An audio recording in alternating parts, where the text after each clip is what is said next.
ഒരു കാര്യവുമില്ലാതെ അയ്യപ്പ ഭക്തന്മാരെ ജയിലിൽ അടച്ചിട്ടുണ്ട്. അവർക്കെല്ലാം എതിരായി ഗുരുതരമായ വകുപ്പുകൾ എടുത്ത് ഇവിടെ കേസ് അന്വേഷണം നടന്നുകൊണ്ടിരിക്കും. 10,000-കണക്കിന് ആളുകൾ കോടതി വരാന്തകൾ കയറി ഇറങ്ങുകയാണ്. സംസ്ഥാന ഗവൺമെന്റിനെതിരായി ശക്തമായ നിലപാട് പറഞ്ഞിട്ടുണ്ട്. കേന്ദ്ര വിഹിതം, കേന്ദ്രത്തിൽ ലഭിക്കുന്ന പണം ശരിയായ നിലയിൽ ഉപയോഗിക്കുന്നില്ല, ആധുനിക സാങ്കേതിക വിദ്യ ഉപയോഗിക്കുന്നില്ല, ഫോറസ്റ്റ് ഓഫീസർമാർക്ക് യഥാസമയം പരിശീലനം നൽകുന്നില്ല. ഇവർക്ക് തമ്മിൽ അങ്ങോട്ടും ഇങ്ങോട്ടും അഡ്ജസ്റ്റ്മെന്റ് ആണ്. കേസുകൾ ഒത്തുതീർപ്പാക്കി പരസ്പരം രക്ഷപ്പെടുന്ന രീതിയാണ് കഴിഞ്ഞ ഇത്രയും ദശകങ്ങളായി കേരളത്തിൽ നടക്കുന്നത്. അത് തന്നെയാണ് ആവർത്തിക്കാൻ പോകുന്നത് എന്നുള്ളതിന്റെ തെളിവാണിത്. സ്റ്റാർട്ട് ചെയ്യാം. എല്ലാവർക്കും നമസ്കാരം. BJP മുൻ സംസ്ഥാന അധ്യക്ഷൻ ശ്രീ K. സുരേന്ദ്രൻ മാധ്യമങ്ങളെ കാണുന്നു. എല്ലാവർക്കും സ്വാഗതം.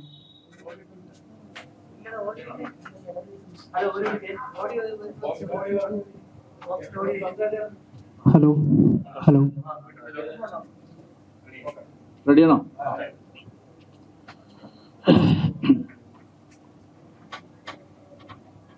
UDFന്റെ പുതിയ സർക്കാർ അധികാരത്തിലേറി ഏതാണ്ട് ഒരു മാസം തികയാറാവുമ്പോൾ ജനങ്ങളെ പറ്റിക്കുന്ന ഒരു സർക്കാരായി, കേരളത്തിലെ ജനങ്ങളെ വഞ്ചിക്കുന്ന ഒരു സർക്കാരായി ഇതിനോടകം തന്നെ മാറിയിരിക്കും. മോഹന വാഗ്ദാനങ്ങൾ നൽകി, ജനങ്ങൾക്ക് വലിയ പ്രത്യാശ നൽകി അധികാരത്തിൽ വന്ന VD സതീശൻ സർക്കാർ അവര് ജനങ്ങൾക്ക് മുമ്പിൽ പ്രകടന പത്രികയിൽ വെച്ച ഒരു വാഗ്ദാനവും പാലിക്കാൻ പോകുന്നില്ല എന്നുള്ളതിന്റെ കൃത്യമായിട്ടുള്ള സൂചനകളാണ് ആദ്യ ദിവസങ്ങളിൽ തന്നെ തെളിയുന്നത്. ഗവൺമെന്റ് വളരെ അഭിമാനകരമായിട്ടുള്ള ഒരു പദ്ധതിയായി കേരളത്തിലെ മുഴുവൻ സ്ത്രീകൾക്കും KSRTCയിൽ സൗജന്യ ബസ് യാത്ര പ്രഖ്യാപിച്ചതാണ്. എന്നാൽ ഇപ്പൊ പറയുന്നത് കേവലം ഓർഡിനറി ബസ്സുകളിൽ മാത്രം 100 ദിവസത്തേക്ക് ഒരു പരീക്ഷണ അടിസ്ഥാനത്തിൽ മാത്രമാണ് അനുവദിക്കാൻ പോകുന്നതെന്ന്. അങ്ങനെയല്ലല്ലോ പ്രകടന പത്രികയിൽ പറഞ്ഞത്.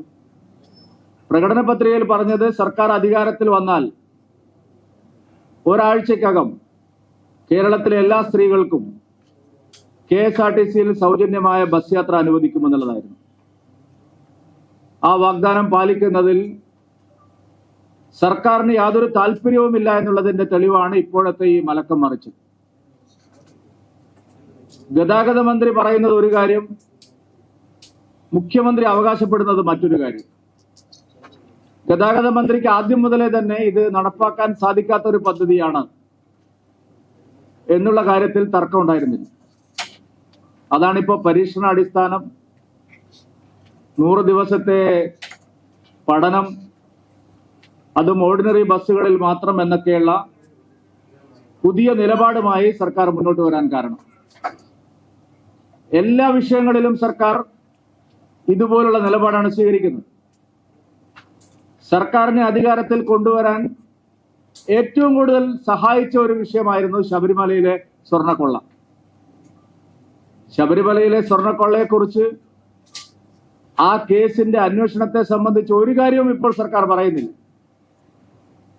ഇന്നിപ്പോ പുറത്തു വന്നിരിക്കുന്ന വാർത്ത, കേരളത്തിലെ പ്രധാനപ്പെട്ട 10ഓളം ക്ഷേത്രങ്ങളിൽ നിന്ന് തിരുവാഭരണങ്ങൾ കളവ് പോയിട്ടുണ്ട്. തിരുവാഭരണങ്ങൾ മോഷ്ടിക്കപ്പെട്ടിരിക്കുന്നു. സ്വർണ്ണക്കൊള്ളയിലെ SIT ശരിയായ രീതിയിലല്ല അന്വേഷിക്കുന്നതെന്നായിരുന്നു VD സതീശൻ പ്രതിപക്ഷ നേതാവായിരുന്ന കാലത്ത് മുഴുവൻ പറഞ്ഞുകൊണ്ടിരുന്നത്. സർക്കാർ അധികാരത്തിൽ വന്ന് ഇത്രയും ദിവസം കഴിഞ്ഞിട്ടും ആ പ്രത്യേക അന്വേഷണ സംഘത്തെക്കുറിച്ച് എന്തെങ്കിലും ഒരു നിലപാട് അദ്ദേഹം പറഞ്ഞിട്ടില്ല. സർക്കാർ അധികാരത്തിൽ വന്നാൽ ഉടൻ സംസ്ഥാന ഗവൺമെന്റ് ശബരിമല സ്വർണ്ണക്കൊള്ള കേന്ദ്ര ഏജൻസികൾക്ക് അന്വേഷണത്തിന് വിടുമെന്നുള്ളതായിരുന്നു ഒരു പ്രധാനപ്പെട്ട വാഗ്ദാനം. CBI അന്വേഷിക്കണമെന്ന് ആവശ്യപ്പെട്ടുകൊണ്ട് തിരുവനന്തപുരത്ത് സെക്രട്ടേറിയറ്റ് നടയിൽ നടന്ന പ്രതിഷേധ ധർണ അടക്കം നമ്മൾ കണ്ടതാണ്. VD സതീശൻ അതിൽ പറഞ്ഞത്, UDF സർക്കാർ അധികാരത്തിൽ വന്നാൽ പ്രഥമ പരിഗണന ശബരിമലയിലെ സ്വർണ്ണക്കൊള്ള കേന്ദ്ര ഏജൻസിക്ക് വിടും, മുഴുവൻ കുറ്റവാളികളെയും നിയമത്തിന് മുമ്പിൽ കൊണ്ടുവരുന്നത്. ആ കാര്യത്തിൽ സർക്കാർ പുറകോട്ട് പോയി. നയപ്രഖ്യാപന പ്രസംഗത്തിൽ ഒരു വരി പോലുമില്ല മുഴുവൻ മന്ത്രിസഭാ യോഗങ്ങൾ 3 കഴിഞ്ഞു. ഒരിടത്തും ശബരിമലയിലെ സ്വർണ്ണക്കൊള്ളയെ സംബന്ധിച്ചുള്ള അന്വേഷണത്തെ സംബന്ധിച്ചുള്ള ഒരു കാര്യത്തിലും തീർപ്പ് കൽപ്പിച്ചില്ല. 2019 മുതൽ UDF അവകാശപ്പെട്ടിരുന്ന ഒരു കാര്യം പിന്നീട് പ്രകടന പത്രികയിൽ 2 തെരഞ്ഞെടുപ്പുകളിലെ പ്രകടന പത്രികയിലും അവർ പറഞ്ഞൊരു കാര്യം, ശബരിമലയിലെ യുവതീ പ്രവേശന സമരകാലത്തെ സമരങ്ങൾ പിൻവലിക്കുന്നുള്ളതായിരുന്നു. ശബരിമലയിൽ യുവതീ പ്രവേശന വിഷയവുമായി ബന്ധപ്പെട്ട് നടന്ന പ്രതിഷേധങ്ങളുടെ പേരിൽ കേരളത്തിൽ 10,000-കണക്കിന് ആളുകൾക്കെതിരെ കേസെടുത്തിട്ടുണ്ട്. ഒരു കാര്യവുമില്ലാതെ അയ്യപ്പ ഭക്തന്മാരെ ജയിലിൽ അടച്ചിട്ടുണ്ട്. അവർക്കെല്ലാം എതിരായി ഗുരുതരമായ വകുപ്പുകൾ എടുത്ത് ഇവിടെ കേസ് അന്വേഷണം നടന്നുകൊണ്ടിരിക്കുക. 10,000-കണക്കിന് ആളുകൾ കോടതി വരാന്തകൾ കയറി ഇറങ്ങുകയാണ്. 2019 മുതൽ UDF ആവശ്യപ്പെടുന്നതും 21-ലെയും 26-ലെയും പ്രകടന പത്രികയിൽ അവർ പറഞ്ഞിട്ടുള്ളതുമാണ് ഈ വിഷയം. ശബരിമലയിലെ ശബരിമലയിലെ യുവതീ പ്രവേശന സമയത്തെ സമരത്തിന്റെ പേരിലുള്ള എല്ലാ കേസുകളും പിൻവലിക്കും. നിരവധി തവണ UDF നേതാക്കൾ പിണറായി വിജയൻ മുഖ്യമന്ത്രിയായിരുന്ന കാലത്ത് ഈ ആവശ്യം ഉന്നയിക്കുകയും മുഖ്യമന്ത്രിക്ക് കത്തയക്കുകയും നിലപാട് വ്യക്തമാക്കുകയും ചെയ്തിട്ടുള്ളതാണ്. ഈ വിഷയത്തിൽ ഒരു തീരുമാനവും സർക്കാർ എടുത്തില്ല. മലയോര മേഖലയിലെ സാധാരണ ജനങ്ങളെ സംബന്ധിച്ച് ഏറ്റവും പ്രധാനപ്പെട്ട ഒരു വിഷയമാണ് വന്യജീവി സംഘർഷവുമായിട്ടുള്ള ബന്ധപ്പെട്ട പ്രശ്നം. അന്ന് UDF പല കാര്യങ്ങളും പറഞ്ഞിരുന്നു. UDFന്റെ ദേശീയ തലത്തിലുള്ള നേതാക്കളായിട്ടുള്ള രാഹുൽ ഗാന്ധിയും വയനാട്ടിലെ MP ആയിരുന്ന രാഹുൽ ഗാന്ധിയും പിന്നീട് അവിടെ MP ആയിട്ടുള്ള പ്രിയങ്ക ഗാന്ധിയും എല്ലാം വന്യജീവി സംഘർഷവും അതിന്റെ പേരിൽ മരണവും ഉണ്ടാവുമ്പോൾ ഈ LDF സർക്കാരിനെതിരെ ശക്തമായിട്ടുള്ള വിമർശനങ്ങൾ ഉയർത്തിയിട്ടുണ്ട്. അവരന്ന് പറഞ്ഞത് കേന്ദ്രത്തിൽ നിന്ന് ലഭിക്കുന്ന സഹായം ഉൾപ്പെടെ ഒരു കാര്യങ്ങളും വന്യജീവി സംഘർഷം പരിഹരിക്കുന്നതിന് ഈ സർക്കാർ ഒരു നടപടിയും ഒരു കാര്യത്തിലും എടുക്കുന്നില്ല എന്നുള്ളതായിരുന്നു. അവര് വനാതിർത്തികൾ നിശ്ചയിക്കുന്നതിനെ സംബന്ധിച്ച്, വന്യജീവി സംഘർഷം കുറയ്ക്കുന്നതിനെ സംബന്ധിച്ച് ശാസ്ത്രീയമായിട്ടുള്ള ഇടപെടലുകൾ, അത് എനിക്ക് ഓർമ്മയുണ്ട് VD സതീശൻ പറഞ്ഞത്. ഇപ്പോഴത്തെ വൈദ്യുതി കമ്പികൾ മാത്രമല്ല, AI ടെക്നോളജി ഉപയോഗിച്ചുകൊണ്ട് മഹാരാഷ്ട്രയിലും മധ്യപ്രദേശിലുമെല്ലാം സ്വീകരിച്ചിട്ടുള്ള നടപടികൾ, അത്യന്താധുനികമായ നടപടികൾ ഈ വന്യജീവി സംഘർഷം പരിഹരിക്കാൻ സംസ്ഥാന ഗവൺമെന്റ് ഒന്നും ചെയ്യുന്നില്ല എന്നുള്ളതാണ്. മാത്രമല്ല, CNDG റിപ്പോർട്ടിൽ വളരെ വ്യക്തമായി കേരളത്തിലെ വനം വകുപ്പിനെതിരായി, സംസ്ഥാന ഗവൺമെന്റിനെതിരായി ശക്തമായ നിലപാട് പറഞ്ഞിട്ടുണ്ട്. കേന്ദ്രവിഹിതം, കേന്ദ്രത്തിൽ നിന്ന് ലഭിക്കുന്ന പണം ശരിയായ നിലയിൽ ഉപയോഗിക്കുന്നില്ല, ആധുനിക സാങ്കേതിക വിദ്യ ഉപയോഗിക്കുന്നില്ല, ഫോറസ്റ്റ് ഓഫീസർമാർക്ക് യഥാസമയം പരിശീലനം നൽകുന്നില്ല. ഇവിടെ ഇപ്പോഴും ഒരു മുളവടിയും ഒരു കാലി ടോർച്ചും കൊടുത്തിട്ടാണ് നമ്മുടെ വനപാലകരെ വനത്തിലേക്ക് വിടുന്നത്. പക്ഷെ മറ്റു പല സംസ്ഥാനങ്ങളിലും ഏറ്റവും നൂതനമായിട്ടുള്ള സാങ്കേതിക വിദ്യകൾ ഉപയോഗിച്ചുകൊണ്ട് വന്യജീവികളെ ആക്രമത്തിൽ നിന്ന് രക്ഷപ്പെടാനുള്ള കാര്യങ്ങൾ ചെയ്യുന്നു. ഇവിടെ വനാതിർത്തികൾ നിശ്ചയിക്കുന്ന കാര്യത്തിൽ പാകപ്പിഴ ഉണ്ടായിട്ടുണ്ട്. വനം വകുപ്പ് തന്നെ ധാരാളം കയ്യേറ്റങ്ങൾ നടത്തിയിട്ടുണ്ട്. കേരളത്തിൽ ഏറ്റവും കൂടുതൽ വനം കയ്യേറ്റം നടത്തിയിട്ടുള്ള ഒരു വകുപ്പ് ഇലക്ട്രിസിറ്റി ബോർഡാണ്, വൈദ്യുതി വകുപ്പാണ്. ഇതിനെല്ലാം എതിരായിട്ട് CNDGയുടെ റിപ്പോർട്ടുണ്ട്. അന്ന് ശക്തമായ നിലപാട് സ്വീകരിച്ചയാളാണ് VD സതീശനും ഇവിടുത്തെ പ്രതിപക്ഷവും. ഈ സർക്കാർ വന്നതിന് ശേഷം എത്ര പേരുടെ ജീവഹാനിയാണ് ഉണ്ടായിരിക്കുന്നത്? എന്താ നിലപാട് പറയുന്നത്? മന്ത്രി പറയാണ് ഏറ്റവും പരിഹാസത്തോടു കൂടി, മുഖ്യമന്ത്രിയും മന്ത്രിയും മാറിയിട്ടുള്ളൂ, ആന മാറിയിട്ടില്ലെന്ന്. അപ്പൊ കഴിഞ്ഞ ഗവൺമെന്റിന്റെ കാലത്ത് ആന ചവിട്ടിക്കൊല്ലുമ്പോഴും കടുവ പിടിക്കുമ്പോഴും ഇതായിരുന്നോ സർക്കാരിന്റെ UDFന്റെ നിലപാട്? ആ പ്രശ്നത്തിൽ സർക്കാർ പുറകോട്ട് പോയിരിക്കുകയാണ്. കർഷകരുടെ ജീവഹാനിയെ സംബന്ധിച്ച് ആരും തന്നെ സംസാരിക്കാൻ തയ്യാറാവുന്നില്ല. പ്രധാനപ്പെട്ട പല വാഗ്ദാനങ്ങളും പാലിക്കാൻ പോകുന്നില്ല. ജനങ്ങളെ വഞ്ചിക്കാനാണ് തീരുമാനം എന്നുള്ളതാണ് ഇപ്പോൾ വരുന്നത്. കോൺഗ്രസിന്റെ രക്തത്തിൽ അലിഞ്ഞതാണ് ഈ വഞ്ചന. കോൺഗ്രസ് കർണാടകയിൽ സ്ത്രീകൾക്ക് സൗജന്യ ബസ് യാത്ര പറഞ്ഞു, പെൻഷൻ കൊടുക്കാമെന്ന് പറഞ്ഞു, പാലിച്ചില്ല. കോൺഗ്രസ് തെലങ്കാനയിൽ മഹാലക്ഷ്മി പദ്ധതി സ്ത്രീകൾക്ക് വേണ്ടി വലിയൊരു പ്രോജക്ട് പ്രഖ്യാപിച്ചു, പാലിച്ചില്ല. കോൺഗ്രസ് ഹിമാചൽ പ്രദേശിൽ 1500 രൂപ പ്രതിമാസം സ്ത്രീകൾക്ക് പെൻഷനായി കൊടുക്കുമെന്ന് പറഞ്ഞു, പാലിച്ചില്ല. എവിടെയെല്ലാം കോൺഗ്രസ് അധികാരത്തിൽ ഇരുന്നിട്ടുണ്ടോ അവിടെയെല്ലാം വഞ്ചനാപരമായ നിലപാടാണ് കോൺഗ്രസ് സ്വീകരിച്ചിട്ടുള്ളത്. വാഗ്ദാനങ്ങൾ നൽകുക, തെരഞ്ഞെടുപ്പിൽ ജയിക്കുക, അതിനുശേഷം ജനങ്ങളെ വഞ്ചിക്കുക. ഇത് കോൺഗ്രസിന്റെ രക്തത്തിൽ അലിഞ്ഞതാണ്, കോൺഗ്രസിന്റെ DNA ആണ്. അവർ കേന്ദ്രത്തിൽ അധികാരത്തിലിരിക്കുമ്പോഴും അവർ സംസ്ഥാനങ്ങളിൽ ഭരിക്കുമ്പോഴും ഇത് തന്നെയാണ് ചെയ്തത്. 60 കൊല്ലം ഈ രാജ്യം ഭരിച്ച അതേ വഞ്ചന അവർ കാണിച്ചു. എല്ലാ സംസ്ഥാനങ്ങളിലും ഈ വഞ്ചനയാണ് കോൺഗ്രസ്. അതേസമയം BJP ഭരിക്കുന്ന സംസ്ഥാനങ്ങൾ നിങ്ങൾ നോക്കൂ. കേരളത്തോടൊപ്പം സത്യപ്രതിജ്ഞ സംസ്ഥാനമാണ് ബംഗാൾ. ബംഗാളിൽ സൗജന്യ യാത്ര യാഥാർത്ഥ്യമായിരിക്കുന്നു. ബംഗാളിൽ മമതാ സർക്കാർ തടഞ്ഞുവെച്ച PM ആവാസ് യോജനയിൽ ഒപ്പിട്ടിരിക്കുന്നു. ബംഗാളിൽ PM അർബൻ ആവാസ് യോജനയിൽ ഒപ്പിട്ടിരിക്കുന്നു.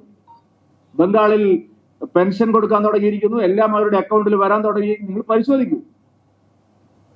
BJP ഭരിക്കുന്ന സംസ്ഥാനങ്ങളിലെല്ലാം എന്തെല്ലാം വാഗ്ദാനങ്ങൾ പറഞ്ഞിട്ടുണ്ട്. ഇവിടെ എത്രയായിരുന്നു ആശാ വർക്കർമാരുടെ സമരപ്പന്തലിൽ പോയി VD സതീശൻ പറഞ്ഞത്? എത്രയാ കൊടുത്തത്? ആശാ വർക്കർമാരുടെ സമരപ്പന്തലിൽ പോയി VD സതീശൻ അവർക്ക് നൽകിയ വാഗ്ദാനം എത്രയായിരുന്നു? ഇവിടെ എത്ര കൊടുത്തത്? ഇവിടെ ഏത് വാഗ്ദാനം പാലിക്കാനാണ് സർക്കാർ തീരുമാനിക്കുന്നത്?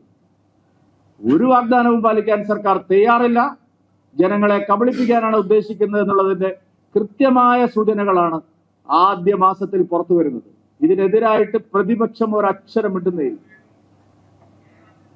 G. സുധാകരൻ പറഞ്ഞതാണ് ശരി. ഒരു നനഞ്ഞ പടക്കം പോലെ ഇരിക്കുകയാണ് ഈ പ്രതിപക്ഷ നേതാവ്, മൗനിയായിട്ടിരിക്കുകയാണ്. ഈ സർക്കാരിന്റെ കൊള്ളരുതായ്മകൾക്കെതിരെ ഒരു നടപടിയുമില്ല. തെലങ്കാനയിലെ മുഖ്യമന്ത്രിയെ വിമർശിക്കുന്ന പ്രതിപക്ഷ നേതാവ് കേരളത്തിലെ മുഖ്യമന്ത്രിയും സർക്കാരും നടത്തിക്കൊണ്ടിരിക്കുന്ന കൊള്ളരുതായ്മകൾക്കെതിരെ വായ തുറന്ന ഒരക്ഷരം ശബ്ദിക്കാൻ തയ്യാറാവുന്നില്ല. എന്താ കാരണം? ഇവർക്ക് തമ്മിൽ അങ്ങോട്ടും ഇങ്ങോട്ടും അഡ്ജസ്റ്റ്മെന്റ് ആണ്. കേസുകൾ ഒത്തുതീർപ്പാക്കി പരസ്പരം രക്ഷപ്പെടുന്ന രീതിയാണ് കഴിഞ്ഞ ഇത്രയും ദശകങ്ങളായി കേരളത്തിൽ നടക്കുന്നത്. അത് തന്നെയാണ് ആവർത്തിക്കാൻ പോകുന്നത് എന്നുള്ളതിന്റെ തെളിവാണിത്. ഭാഗ്യവശാൽ 3 BJP MLA-മാർ കേരള നിയമസഭയിൽ ഉള്ളത് കൊണ്ട് ഇതൊന്നും ചോദ്യം ചെയ്യപ്പെടാതെ പോവില്ല എന്നുള്ളത് മാത്രമേ പറയാൻ സാധിക്കൂ. ഇതൊന്നും ചോദ്യം ചെയ്യപ്പെടാതിരിക്കാൻ പോകുന്നില്ല. ഇന്ത്യ മുന്നണി ഇവിടെ ഫലത്തിൽ യാഥാർത്ഥ്യമായിരിക്കും. പരസ്പരം തെരഞ്ഞെടുപ്പിൽ മത്സരിച്ച് ഭരണകക്ഷിയും പ്രതിപക്ഷമായിരിക്കുന്നവർ ഡൽഹിയിൽ കാണിക്കുന്ന നാടകങ്ങൾ ഇന്നലെ കണ്ടല്ലോ. ഡീലാണെന്നാണ് അവർ പറഞ്ഞിരുന്നത്. BJP-യും CPM-ഉം തമ്മിൽ ഡീൽ. യോഗത്തിൽ പങ്കെടുക്കാൻ പോകുന്ന പ്രതിനിധി പറഞ്ഞത് ഞങ്ങൾ എന്ത് ഡീലുണ്ടാക്കിയെന്ന് രാഹുൽ ഗാന്ധി വിശദീകരിക്കണം. എന്താ വിശദീകരിച്ചത്? എന്നിട്ട് കെട്ടിപ്പിടിക്കുക, ഉമ്മ വയ്ക്കുക, എല്ലാം പറഞ്ഞ് കോംപ്ലിമെന്റ്സ് ആക്കുക. നാണം കെട്ട ഭരണകക്ഷിയും അതിലേറെ നാണം കെട്ട പ്രതിപക്ഷവുമാണ് കേരളത്തിൽ. അതുകൊണ്ട് ഇതിനെതിരായിട്ട് ജനങ്ങളുടെ പ്രതിപക്ഷമായി BJP പ്രവർത്തിക്കും, NDA പ്രവർത്തിക്കും. വരും ദിവസങ്ങളിൽ ഈ വിഷയങ്ങളെല്ലാം ഉയർത്തിപ്പിടിച്ചുകൊണ്ട് അതിശക്തമായിട്ടുള്ള ജനകീയ പ്രതിഷേധം, ജനകീയ സമരങ്ങൾ ഇതെല്ലാം ആസൂത്രണം ചെയ്യാനാണ് പാർട്ടിയും NDA-യും ആലോചിക്കുന്നത്.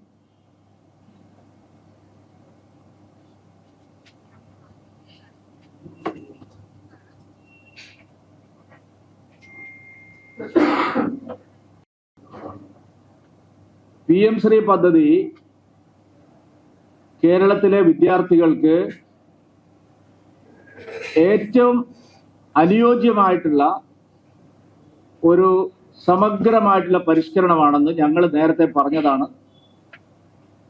ആ പദ്ധതി മുടക്കുക വഴി ലക്ഷക്കണക്കിന് വിദ്യാർത്ഥികളുടെ ഭാവി, കഴിഞ്ഞ 4 വർഷം അവർക്ക് നൈപുണ്യ വികസനത്തിന്, കലാ സാംസ്കാരിക രംഗത്തെ പ്രോത്സാഹനത്തിന്, കായിക രംഗത്തെ മികവിന്, പുതിയ അറിവുകൾ നേടാനുള്ള, പഠിക്കാനുള്ള അവസരത്തിന്, മത്സര പരീക്ഷകളിൽ മറ്റുള്ളവരോടൊപ്പം ഏറ്റുമുട്ടാനുള്ള, മത്സരിക്കാനുള്ള അവസരത്തിന് എല്ലാം തടസ്സം നിൽക്കുന്ന സമീപനമാണ് കഴിഞ്ഞ സർക്കാർ സ്വീകരിച്ചത്.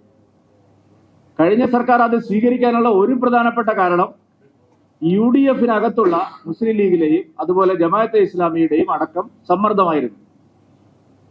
കാരണം ഇവിടെ എപ്പോഴും അങ്ങനെയാണല്ലോ, മതമൗലികവാദ സംഘടനകൾ സമ്മർദ്ദത്തിലാക്കിയാൽ ഏത് പരിഷ്കാരവും വേണ്ടെന്ന് വെക്കുന്ന സംസ്ഥാനമാണ് കേരളം. പക്ഷെ അവർ ഭരിക്കുന്ന സംസ്ഥാനം, കോൺഗ്രസ് രാജസ്ഥാൻ ഭരിച്ചപ്പോൾ അവിടെ PM ശ്രീയിൽ ഒപ്പിട്ടു. കർണാടകയിലെ കോൺഗ്രസ് സർക്കാർ PM ശ്രീ നടപ്പാക്കുന്നു.